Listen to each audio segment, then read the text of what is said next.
ایک साहब अपनी ज़िंदगी में आने वाली टेंशन से बहुत परेशान रहते थे।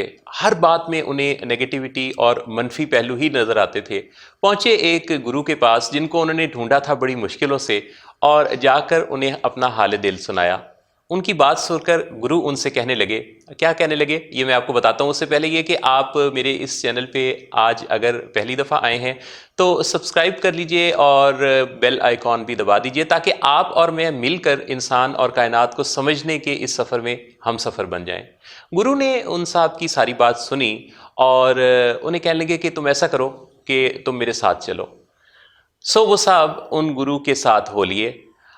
थोड़ी दूर जाकर एक पगडंडी पर उन्होंने चलना शुरू किया, जिसके एक तरफ फूलों के बहुत सारे बाग थे और फूल खिले हुए थे। उस रास्ते पर चलने से पहले गुरु ने ये कहा कि तुमने ये करना है कि जिस तरफ नज़र डालोगे तो हर फूल को गौर से देखना, और जो तुम्हें बेस्ट खिलता हुआ फूल, बेहतरीन महक देता हुआ फूल नजर आए, उसे तुमने तोड़ लेना है। लेकिन शर्त यह है कि किसी फूल को गुजार देने के बाद अगले फूल पर जब पहुंचोगे तो फिर पीछे पलट कर जाने की इजाज़त नहीं होगी। उन साहब ने कहा कि मुझे कबूल है। सो चल पड़े दोनों इकट्ठे उस पगडंडी पर। चलते चलते वो साहब जिस फूल पर नज़र डालते उन्हें वो बहुत खुशनुमा, खुश रंग, खूबसूरत और महकता हुआ नज़र आता। लेकिन दिल में ख्याल आता कि इससे बेहतर कोई अच्छा फूल हो सकता है आगे मुंतज़िर हो। चलते चलते अच्छे खूबसूरत फूलों को गुजारते गुजारते जब एक जगह जाकर उन्होंने देखा तो उन्हें मुरझाए हुए फूल नज़र आने लगे। अब उन साहब ने सोचा कि पीछे पलटने की तो इजाज़त नहीं है। सो मुरझाया हुआ एक फूल जब तोड़ा तो गुरु साहब वहीं रुक गए और कहने लगे कि बेटा, हमारी ज़िंदगी में भी यही हाल होता है। हम भी कई दफ़ा अपनी ज़िंदगी की उन नेमतों को, उन खूबसूरत लम्हों को वैल्यू नहीं करते, और हम सोचते हैं कि इससे अगले मोड़ कोई ऐसी चीज़ हमें मिलने वाली है जो ज़्यादा अच्छी होगी। सो हम पूरी तरह खुश नहीं हो पाते, हम पूरी तरह मुतमईन नहीं हो पाते, जिसके नतीजा में हम अपनी ज़िंदगी की उन नेमतों को ना काउंट करते हैं, ना वैल्यू करते हैं, ना उनसे लुत्फ़ उठाते हैं, ना फिर उन पर शुक्र अदा कर पाते हैं। लिहाजा अपनी ज़िंदगी में हासिल शुदा नेमतों को वैल्यू करना सीखो। गुरु का ये मशवरा पाकर उन साहब की आंखें खुल चुकी थीं और उन्हें एहसास हो गया था कि ये ज़िंदगी कितनी कीमती और ख़ूबसूरत है। मेरे अज़ीज़ दोस्तों, हम सब इंसान हैं और हमारी ज़िंदगी को देखने की एक ख़ास नज़र है। इंसानों को जो मिजाज मिला है उसके मुताबिक वो थोड़ा थोड़ा नाशुक्रा हर सिचुएशन में रहता है। इंसान अपनी हासिल शुदा नेमतों को सही मानों में वैल्यू तब करता है जब वो उसके पास नहीं होती, या तो उनके मिलने से पहले या उनके खो जाने के बाद। और यही वो वजह है जिससे हमारी ज़िंदगी में बहुत सारा स्ट्रेस आ गया है। हम बार बार ये बात करते हैं कि हमें बहुत स्ट्रेस है, हमें बहुत टेंशन है, हम इस वजह से परेशान हैं, हम उस वजह से परेशान हैं। ये सब क्या है? ये सब इसलिए है कि हमने अपनी ज़िंदगी को खुद अपने हाथों बहुत हवालों से स्ट्रेसफुल बना रखा है। मैंने साइकोलॉजी और काउंसलिंग के फील्ड में काम करते हुए बेशुमार लोगों से स्ट्रेस के हालात सुने हैं, स्ट्रेसफुल सिचुएशंस सुनी हैं। मैं अब तक जिस नतीजे पे पहुंचा हूं उसके मुताबिक मुझे लगता है कि हमारे 80% वो स्ट्रेसेस होते हैं जो सिर्फ उस दिन के होते हैं, सिचुएशनल होते हैं, जो शाम तक जो है वो कहीं ना कहीं खुद ब खुद हल हो जाते हैं।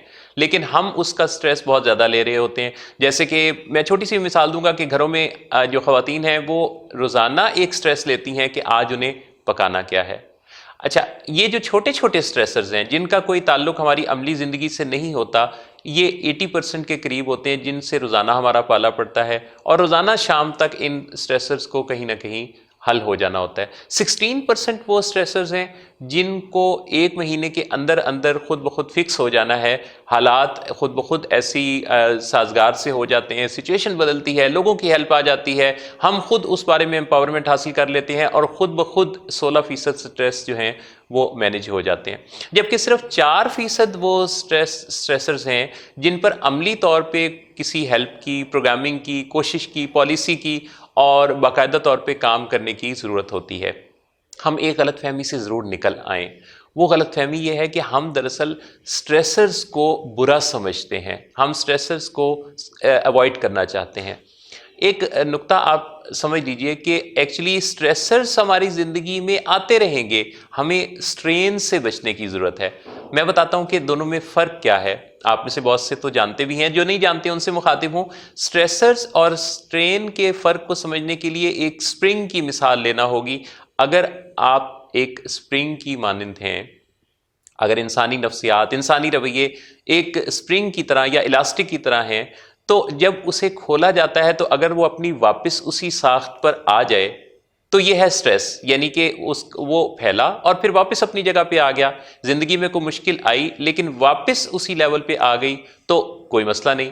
لیکن سٹرین کیا ہے کہ جب آپ کسی سپرنگ کو پھیلاتے ہیں اور اگر وہ پھیلا ہی رہے اور اگر وہ اپنی حیت اور ساخت ہی بدل لے تو پھر مسئلہ ہے۔ لہٰذا اپنے سٹریسرز کو پہچاننے کے لیے، اپنے سٹریس کو پہچاننے کے لیے ہمیں یاد رکھنا چاہیے کہ یہ وقتی ہیں یا عارضی، یا یہ کسی طرح سے کوئی مستقل اثر ہماری زندگی پر ڈال رہے ہیں۔ اچھا، ایک خاص بات یوں بھی ذہن میں رکھیے کہ زندگی میں آگے بڑھنے کے لیے، یہ تو ہمیں پتہ ہی ہے کہ ہم ایک سفر میں ہیں، ہم اگر اپنی زندگی کے اس سفر میں آگے بڑھتے ہوئے خوش ہو کر دوڑ میں حصہ لیں گے تو یقینی طور پہ ہمارے جیت جانے کے چانسز زیادہ ہیں بنسبت اس کے کہ جو پریشان ہو کر دوڑے گا، کیونکہ جب آپ کے چہرے پر پریشانی کے آثار ہوتے ہیں، جب آپ ایک انزائٹی میں ہوتے ہیں تو آپ کی نظریں بھی دھندلا سی جاتی ہیں۔ آپ نے کبھی نوٹس کیا کہ آپ کی آنکھوں میں جب آنسو ہوتے ہیں، آنکھیں جب پانی سے بھری ہوتی ہیں تو انہیں راستہ بھی دھندلا سا دکھائی دیتا ہے۔ لہٰذا یاد رکھیے کہ اپنے آپ کو اگر ہم سٹریس سے، ٹینشن سے، پریشر سے، انزائٹی سے بچانا چاہتے ہیں تو اس کا واحد حل یہ ہے کہ ہم پہلے خوش ہو جائیں، پہلے خوش ہو کے اس سچویشن کو قبول کریں اور ان حالات کو قبول کر کے جب ان کو بہتر بنانے کی کوشش اور سعی جاری کریں گے تو پھر کیا ہوگا، ہم زیادہ اچھے سے کامیاب ہو پائیں گے۔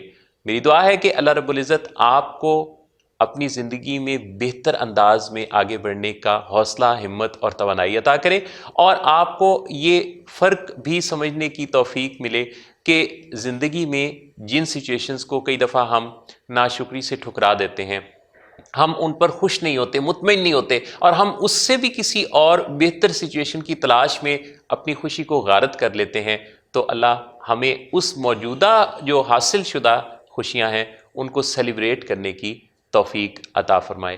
میں محسن نواز اب آپ سے اجازت چاہتا ہوں، یہ کہتے ہوئے کہ آپ اس چینل پر آتے رہیے، میرے ساتھ اپنے خیالات شیئر کرتے رہیے۔ میں چاہوں گا کہ آپ میں سے اچھے خیالات کے حامل، وہ لوگ جو اچھا پوٹینشل رکھتے ہیں، اچھے خیالات رکھتے ہیں اور اپنے خیالات کو لفظی جامہ پہنانے کی بہترین صلاحیت رکھتے ہیں، ان کو میں اپنے شو پر بھی انوائٹ کروں، اپنے ریڈیو کے شو پہ، وہاں ہم مل کے ایک ویڈیو بنائیں اور وہ ویڈیو بھی پھر اپنے اس چینل کا حصہ بنائیں۔ اپنا بہت خیال رکھیے گا اور اپنے پیاروں کو، ان کے رشتوں کو سیلیبریٹ کرتے رہیے گا۔